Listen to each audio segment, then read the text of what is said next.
औज़ुबिल्लाहि मिनश्शैतानिर्रजीम बिस्मिल्लाहिर्रहमानिर्रहीम नहमदुहु नसल्ली अला रसूलिल करीम।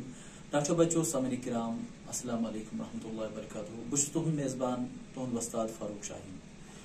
तुझ जानान कि अस कौशल ग्रामर परान। आज करो इस नावत पे स्टार्ट। नावत क्या गो यानी नावत गो कौशल पे नावनस वनान। नावन इंग्लिश पे वनान तो कौशल पे वनान नावत, उर्दू पे वनान इसम। वो नावत क्या गो? नावत गो कुछ चीजुक नाव, कुछ जाय हुंद नाव या किसी शख्स नाव या इसम वन या नावत वन कह त नाव सह कुछ जाय हुंद कुछ चीजुक या किसी शख्स हुंद। मिसाल दिमो मसलन अश जुमल ये इस्तेमाल कर रही श्रीनगर यानी रहमान रही आ बोड़ बार शायर यह श्रीनगर अत मज रही नाव बे श्रीनगर नाव दुशवे नाव यह कलम जान अत मज कलम चीज गो कलम अत मज नावत ये मज रही नावत श्रीनगर नावत तो कलम नावत रही शख्स नाव श्रीनगर जाय हुंद नाव तो कलम चीजुक नाव। दुयम इशारा नावत यथ अंग्रेजी पे प्रोनाउन वनान। इशारा नावत गो सह लफ्ज युस नाव ते बदल वर्तावनी यानी नावन युस नाव बदल ई इस्तेमाल करना तथ वनान इशारा नावत। मिसाल दम बह तह असल पे समझ कलहन हुंद मशहूर मौरिक ये कलहन सं जिक्र करा पे दोमस जुमलस मम जिक्र करो तथ लिखो ना अम नाव कि तथ लिखो बदल सह राज तरंगनी किताबि हुंद मुसन्निफ यानी कलहन सं बदल कोर सो इस्तेमाल गो सो युस लफ्ज यह प्रोनाउन अत वो इशारा नावत कशर पे गो इशारा नावत गो सह लफ्ज युस नाव ते बदल यानी नाव बदल इस्तेमाल कर आव नाव बदल सो इस्तेमाल कर कलहन सं नाव बदल सो गो सह प्रोनाउन। इथे कन ब्या क्राउत क्राउत गो वर्ब वन कामी या क्राउत वन कामी।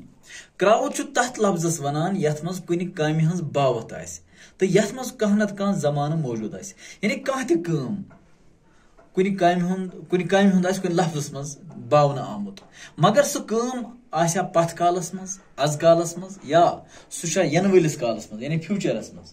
मिसाल दमो सह किताब परान यानी सह किताब परान किताब कर परान वुकनस यानी वुकनस हालस मज।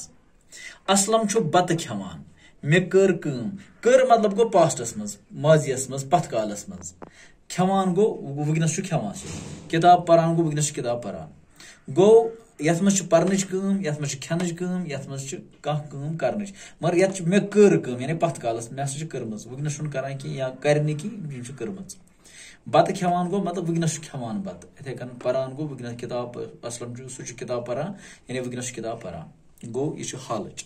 इथे कन ब्या हर क्राउत यथ एडवर्ब वनान इंग्लिश पे हुर ना हुर क्राउत तथ लफ्जस वनान युस जुमलस मज क्राउत बावत या बे कुन हुर क्राउत बावत कर यानी युस जुमल कह जुमल लेखान तथ मज खूबी खामी यानी सिफत बयान करान।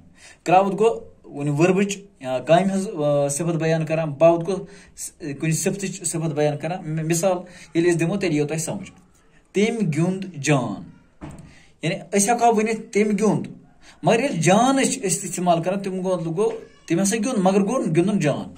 गुर तेज दौरान हको वन गुर दौरान मगर ये सात तेज वन तेज एडवर्ब इथे कन जान एडवर्ब सह लुत पकान हको वन सह पकान मगर वन सह लुत पकान गो लुत सह एडवर्ब यानी सह अत मज एड गसान गो अत वन हुर क्राउत इंग्लिश पे एडवर्ब।